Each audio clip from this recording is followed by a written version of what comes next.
ನನ್ನ ಎಲ್ಲ ಪ್ರೀತಿಯ ವೀಕ್ಷಕರಿಗೆ ಅಂತರಾಳದಿಂದ ನಮಸ್ಕಾರ. ನಾನ್ ನಿಮ್ಮೆಲ್ಲರ ಪ್ರೀತಿಯ ಸಂಜಯ್ ಕುಮಾರ್. ನೀವಿದೆ ಫಸ್ಟ್ ನಮ್ಮ ಯೂಟ್ಯೂಬ್ ಚಾನಲ್ ನೋಡ್ತಿದ್ರೆ ಪ್ಲೀಸ್ ಲೈಕ್ ಅಂಡ್ ಸಬ್ಸ್ಕ್ರೈಬ್ ಮಾಡಿ, ಹಾಗೆ ಪಕ್ಕದಲ್ಲಿರುವಂತ ಬೆಲ್ ಬಟನ್ ನೆನಪಿಟ್ಕೊಂಡು ಪ್ರೆಸ್ ಮಾಡಿ. ಇವತ್ತಿಂದ ನಮ್ಮ ಯೂಟ್ಯೂಬ್ ಚಾನಲ್ ಅಲ್ಲಿ ಭಗವದ್ಗೀತೆ ಸೀರೀಸ್ ನ ಸ್ಟಾರ್ಟ್ ಮಾಡ್ತಾ ಇದೀನಿ. ಅದರಲ್ಲಿ ಮೊದಲನೇದಾಗಿ ನಾವು ಇವತ್ತು ಭಗವದ್ಗೀತೆನ ಯಾವ ಒಂದು 5 ಅಂಶಗಳಿಂದ ನಾವು ಓದ್ರೆ ಜಾಸ್ತಿ ಅರ್ಥ ಆಗುತ್ತೆ ಅಂತ ಅಂದ್ಬಿಟ್ಟು ಇವತ್ತಿನ ವಿಡಿಯೋದಲ್ಲಿ ತಿಳ್ಕೊಳಕೋಣ. ಮೊದಲನೇದಾಗಿ ಭಗವದ್ಗೀತೆನ ಈ ಅಂಶಗಳಿಂದ ಓದ್ರೆ ನಿಮ್ಗೆ ಹೆಂಗ ಅರ್ಥ ಆಗುತ್ತೆ ಅಂತ ನೀವು ಕೇಳ್ಬೋದು. ನಾನು ಯಾವಾಗ ಭಗವದ್ಗೀತೆನ ಓದಕ್ ಪ್ರಾರಂಭ ಮಾಡಿದೆ ಅವಾಗ ಕೆಲವೊಂದು ವಿಷಯ ನನ್ಗೆ ಅರ್ಥ ಆಗೋ ರೀತಿಯಲ್ಲಿ ನಾನು ಇದನ್ನ ನಿಮ್ಗೆ ವಿವರಿಸ್ತಾ ಹೋಗ್ತಾ ಇದ್ದೀನಿ. ಒಬ್ಬೊಬ್ಬರಿಗೆ ಭಗವದ್ಗೀತೆ ಬೇರೆ ರೀತಿ ಅರ್ಥ ಆಗ್ತಾ ಬರುತ್ತೆ. ನನ್ಗೆ ಅರ್ಥ ಆಗದ ರೀತಿಯಲ್ಲಿ ಭಗವದ್ಗೀತೆ ನಾನು ವಿವರಿಸ್ತಾ ಬಂದಿದ್ದೀನಿ. ಮೊದಲನೇದಾಗಿ ಭಗವದ್ಗೀತೆನ ನಾವು ಯಾವ ಒಂದು ದೃಷ್ಟಿಕೋನದಿಂದ ನೋಡ್ತಾ ಇದೀವಿ ಅನ್ನೋದು ತುಂಬಾನೇ ಇಂಪಾರ್ಟೆಂಟ್ ಆಗುತ್ತೆ. ನನ್ನ ಹತ್ರ ಒಂದು ಮೊಬೈಲ್ ಇದೆ ಅನ್ಕೊಳ್ಳಿ, ಆ ಮೊಬೈಲ್ನ ನಾನು ಗೇಮ್ ಮಾಡೋಕ್ಕೂ ಸಹ ಉಪಯೋಗಿಸ್ಬೋದು. ಅದೇ ಒಳ್ಳೆ ಒಳ್ಳೆ ವಿಚಾರಗಳನ್ನ ಕಲಿಯೋಕ್ಕೆ ನಾವು ಮೊಬೈಲು ಯೂಸ್ ಮಾಡ್ಬೋದು. ಇಲ್ವಾ ಸುಮ್ಮನೆ ಟೈಮ್ ಪಾಸ್ ಆಗಿ ಜಸ್ಟ್ ರೀಲ್ಸ್ಗಳು ನೋಡ್ತಾ ಟೈಮ್ ಪಾಸ್ ಮಾಡ್ಬೋದಂತೆ.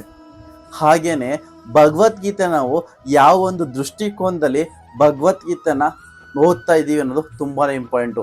ಯಾಕಂದ್ರೆ ಕೆಲವ್ರು ಏನೋ ಭಗವದ್ಗೀತೆ ಓದ್ಬೇಕು ಅನ್ನೋಕೆ ಓದ್ತೀವಿ, ಕೆಲವ್ದು ಏನೋ ಒಂದು ಪರ್ಪಸ್ ಇಟ್ಕೊಂಡು ಲೈಫಲ್ಲಿ ಕಲಿಯಕ್ಕೆ ಸಿಗುತ್ತೆ ಅಂತ ಓದ್ತೀವಿ. ಅದೇ ರೀತಿ ಭಗವದ್ಗೀತೆ ನಾವು ಮೊದಲು ಯಾವ ದೃಷ್ಟಿಕೋನದಲ್ಲಿ ಇಟ್ಕೊಂಡು ನೋಡ್ತಾ ಇದೀವಿ ಅನ್ನೋದು ತುಂಬಾನೇ ಇಂಪಾರ್ಟೆಂಟ್ ಆಗುತ್ತೆ. ಎರಡನೇದಾಗಿ ಭಗವದ್ಗೀತೆನ ನಾವು ಯಾವ ಒಂದು ಮನಸ್ಥಿತಿ ಇಟ್ಕೊಂಡು ಓದ್ತೀವಿ ಅನ್ನೋದು ತುಂಬಾನೇ ಮುಖ್ಯ. ಯಾಕಂದ್ರೆ ಭಗವದ್ಗೀತೆ ನಾವು ಖುಷಿಯಾಗಿದ್ದಾಗ ಭಗವದ್ಗೀತೆನ ಓದಾಗ ಭಗವದ್ಗೀತೆ ಅರ್ಥ ಆಗದೆ ಬೇರೆ. ಅದೇ ನಾವು ದುಃಖದಲ್ಲಿದ್ದಾಗ ಭಗವದ್ಗೀತೆ ಓದಿದಾಗ ಅರ್ಥ ಆಗ ಭಗವದ್ಗೀತೆನೇ ಬೇರೆ ಆಗುತ್ತೆ. ಯಾವಾಗ ಭಗವದ್ಗೀತೆ ಸೇಮ್ ಬುಕ್ಕೆ ಸೇಮ್ ಚಾಪ್ಟರ್ ಆಗಿರುತ್ತೆ, ಆದ್ರೆ ನಮ್ಮ ಮನಸ್ಥಿತಿ ಹೆಂಗಿರುತ್ತೆ ಅದ್ರ ಮೇಲೆ ಭಗವದ್ಗೀತೆ ನಮ್ಗೆ ಅರ್ಥ ಆಗ್ತಾ ಹೋಗುತ್ತೆ. ಮೂರನೇದಾಗಿ ಭಕ್ತಿ ಮತ್ತು ವಿನಯ ಪೂರಕವಾದ ಮನೋಭಾವನೆ ಇಟ್ಕೊಂಡು ಓದ್ಬೇಕಂತೆ. ಯಾವಾಗ ಭಕ್ತಿ ಪೂರಕವಾಗಿ ಭಗವದ್ಗೀತೆನ ಜೊತೆಗೆ ವಿನಯತೆಯಿಂದ ನಾವು ಭಗವದ್ಗೀತೆ ಓದ್ತೀವಿ, ನಾವು ಇನ್ನೂ ಜಾಸ್ತಿ ಅರ್ಥ ಆಗ್ತಾ ಹೋಗುತ್ತೆ. ಎಷ್ಟು ವಿನಯತೆಯಿಂದ ಓದ್ಬೇಕು ಅಂತಂದ್ರೆ, ರಾಮ ಲಕ್ಷ್ಮಣನಿಗೆ ಹೇಳಿದಾಗ ಈ ಕೆಲಸ ಮಾಡೋ ಅಂತಂದ್ರೆ ಅವನು 1 ಸೆಕೆಂಡ್ ಯೋಚನೆ ಮಾಡ್ತಿರ್ಲಿಲ್ವಂತೆ. ನಮ್ಮ ಅಣ್ಣ ಹೇಳಿದ್ದಾನೆ ನಂಗೆ ಒಳ್ಳೇದಕ್ಕೋಸ್ಕರ ಇದು ಮಾಡಿದ್ದಾನೆ ಅಂತ ಅಂದ್ಬಿಟ್ಟು ಜಸ್ಟ್ ವರ್ಕ್ ಮಾಡ್ತಿದ್ದಂತೆ. ಆ ರೀತಿ ಮನೋಭಾವನೆ ಇಟ್ಕೊಂಡು ಆ ವಿನಯತೆಯಿಂದ ಇಟ್ಕೊಂಡು ಮಾಡಿದೆ ಆದ್ರೆ 100% ನಮ್ಗೆ ಜಾಸ್ತಿ ಭಗವದ್ಗೀತೆ ಅರ್ಥ ಆಗ್ತಾ ಹೋಗುತ್ತೆ.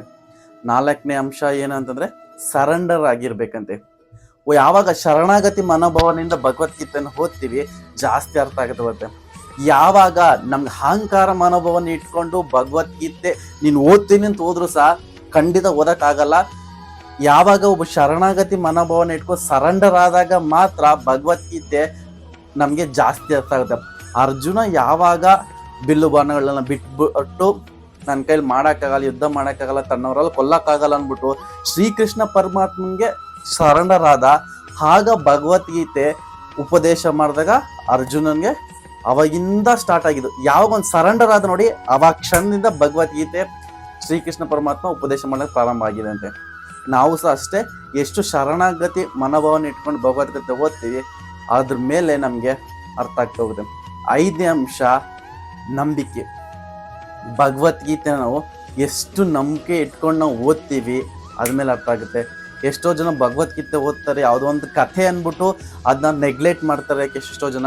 ಆದರೆ ಎಷ್ಟೋ ಜನ ಭಗವದ್ಗೀತೆ ಇಟ್ಕೊಂಡು ನಮ್ಮ ಲೈಫ್ನ ವೇ ಆಫ್ ಲೈಫ್ ಅಂತ ಅಂದ್ಬಿಟ್ಟು ಇಂಪ್ಲಿಮೆಂಟ್ ಮಾಡಿ ಲೈಫಲ್ಲಿ ಗೆದ್ದಿರೋ ಸುಮಾರು ಜನ ಇದ್ದಾರೆ. ಭಗವದ್ಗೀತೆ ಪುಸ್ತಕನ ನಾವು ಎಷ್ಟು ಅಂತರಾಳದಿಂದ ಅದ್ರಲ್ಲಿ ಹೇಳಿರೋ ವಿಚಾರನ ಇಟ್ಕೊಂಡು ನಂಬಿಕೆ ಇಟ್ಟು ಕೆಲಸ ಮಾಡಿದೆ ಆದರೆ, ನಂಬಿಕೆ ಇಟ್ಟು ಅದನ್ನ ಅರ್ಥ ಮಾಡ್ಕೊಂಡು ಮುಂದೆ ಹೋಗಿದೆ ಆದರೆ ನಮ್ಮ ಜೀವನ ಸಂಪೂರ್ಣವಾಗಿ ಚೇಂಜ್ ಆಗೇ ಆಗುತ್ತೆ ಅಂತ 100% ಗ್ಯಾರಂಟಿ.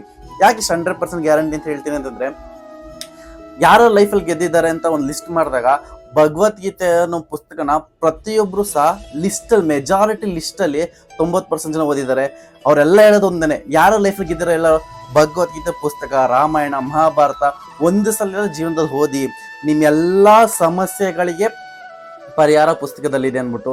ಅಂತ ಒಂದು ಪುಸ್ತಕದ ವ್ಯಾಲ್ಯೂ ಆಫ್ ಅಡಿಷನ್ನ ನಾನು ನಿಮ್ಗೆ ತಿಳಿಸ್ಕೊಡಕ್ಕೆ ಹೋಗ್ತಾ ಇದ್ದೀನಿ. ನನ್ನ ಈ ಒಂದು ಸಣ್ಣ ಪ್ರಯತ್ನಕ್ಕೆ ನಿಮ್ಮೆಲ್ಲರ ಸಪೋರ್ಟ್, ಲೈಕ್, ಸಬ್ಸ್ಕ್ರೈಬ್ ಮಾಡಿ ಅಂತ ಹೇಳ್ತಾ ಮುಂದೊಂದು ಸಂಚಿಕೆ ಅಂತ ಸಿಗ್ತೀನಿ. ಅಲ್ಲಿ ತನಕ ಅಂತರಾಳದಿಂದ ಧನ್ಯವಾದಗಳು.